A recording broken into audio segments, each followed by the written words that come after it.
नमस्कार मंडळी, मी मंगला रुद्राक्षवार. माझ्या किचनमध्ये आपले खूप खूप स्वागत. आज मी घेऊन आले ज्वारीच्या पिठाचे अगदी चविष्ट पौष्टिक ग्लुटन फ्री धपाटे. यासोबत बनवली आहे एकदम झणझणीत चटणी. ग्लुटन फ्री पण चवदार असं काही खायला हवं का? मग ही रेसिपी नक्की करून बघा. चला तर मग सुरू करूया ही खास रेसिपी. या रेसिपीसाठी आपण आज पहिले एक चटपटीत चटणी बनवून घेऊ. धपाट्याबरोबर खाण्यासाठी ही चटणी खूप छान लागते. त्यासाठी कढईमध्ये 1 चमचा तेल, मोहरी, जिरे, 1 चमचा चना डाळ, 1 चमचा उडीद डाळ खरपूस भाजून घ्यायचे. हे साहित्य मीडियम गॅसवर भाजायचे.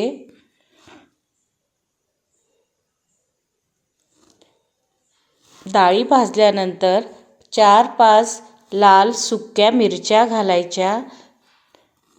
मिरच्या आपण तिखट किती खाऊ शकतो त्यानुसार घालायचे. मिरच्या परतून घ्यायच्या.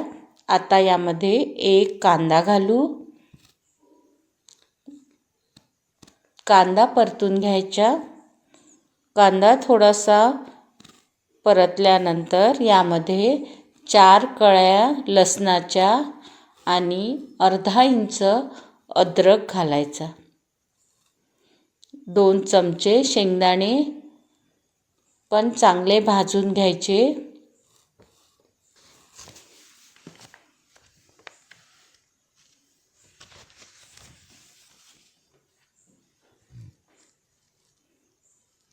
चिमूटभर हिंग घालायचा.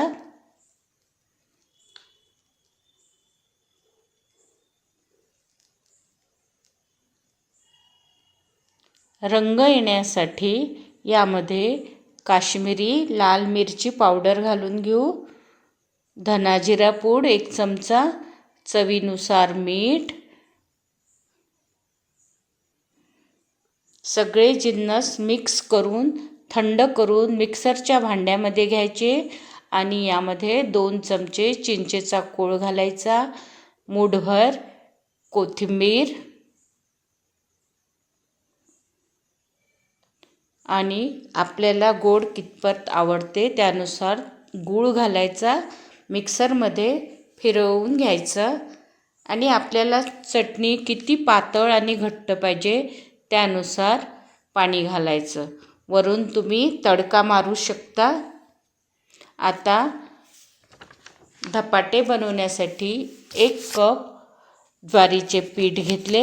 त्यामध्ये चवीनुसार मीठ, धने जिरे पूड 1 चमचा, अर्धा चमचा तिखट, हळद, 1 चमचा ठेचा, 1 चमचा तीळ, अर्धा चमचा ओवा, अर्धा चमचा कलौंजी, मूठभर कोथिंबीर, 1 कांदा बारीक चिरलेला.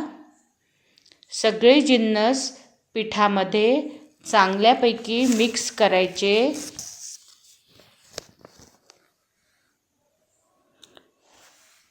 पिठामध्ये सगळे जिन्नस मिक्स केल्यानंतर आपण हे पीठ गरम पाणी घेतले मी भिजवायला.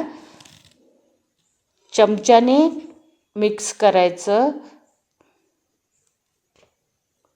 पाणी गरम असल्यामुळे हात भाजू शकतो. कोमट झाल्यानंतर हाताने पीठ चांगले मळून घ्यायचे.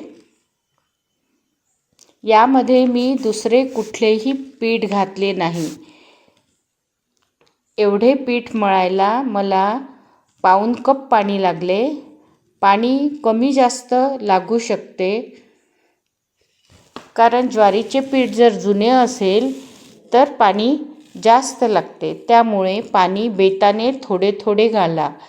पीठ चांगले मळून घ्यायचे. या धपाट्यात ज्वारीशिवाय कोणतेही पीठ घातले नसल्यामुळे डायबेटीस असलेल्या लोकांसाठी हे धपाटे खूप चांगले आहे. तसेच वेट लॉससाठी सुद्धा फायदेशीर आहे. यामध्ये तुम्ही विविध भाज्यासुद्धा घालू शकता. हे धपाटे वातड किंवा कडक होत नाही, छान मऊसूत राहतात. पीठ मळल्यानंतर 5 मिनिटे पीठ रेस्ट करायला ठेवायचे. छान पीठ मळून घेतले मी. आता आपण हे पीठ रेस्ट करायला ठेवू.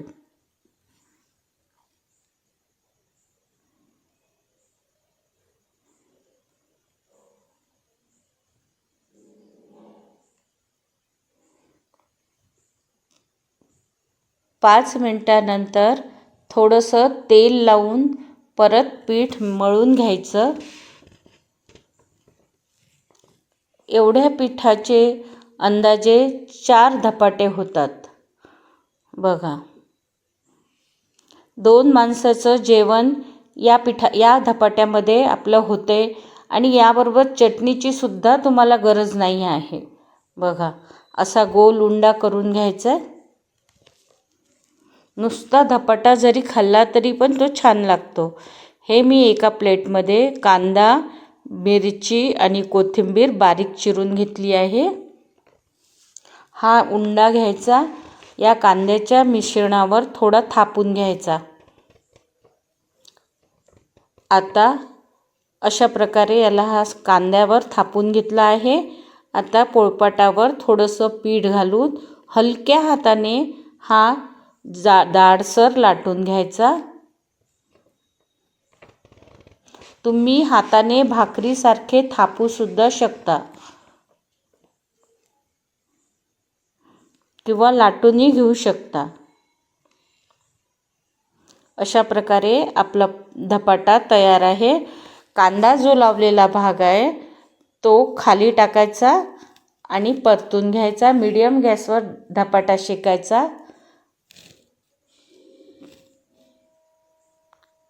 लालसर डाग येईपर्यंत धपाटे शेकून घ्यायचे. आता मी याला तूप लावून घेते. एका बाजूला तूप लावले, दुसऱ्या बाजूला पण तूप लावून घेते. तुम्ही तुपाऐवजी तेलाचा वापर सुद्धा करून घेऊ शकता. छान लालसर डाग पडलेले आहे. खरपूस आपला धपाटा शेकला गेला आहे. अशाच प्रकारे सगळे धपाटे मी तयार करून घेते. मित्रांनो, ज्वारीच्या पिठाचे धपाटे आणि झणझणीत चटणी नक्की करून बघा. तुम्हाला रेसिपी आवडली तर लाईक, शेअर आणि सबस्क्राईब करायला विसरू नका आणि तुमचे अनुभव कमेंटमध्ये नक्की सांगा. माझा व्हिडिओ शेवटपर्यंत पाहिल्याबद्दल धन्यवाद. डिस्क्रिप्शन नक्की चेक करा. बघा, आपला धपाटा किती सुंदर दिसत आहे आणि दिसायला खरपूस जरी दिसत असला ना तरी तोडला की हा आतमधून खूप नरमसर आहे. दही, चटणी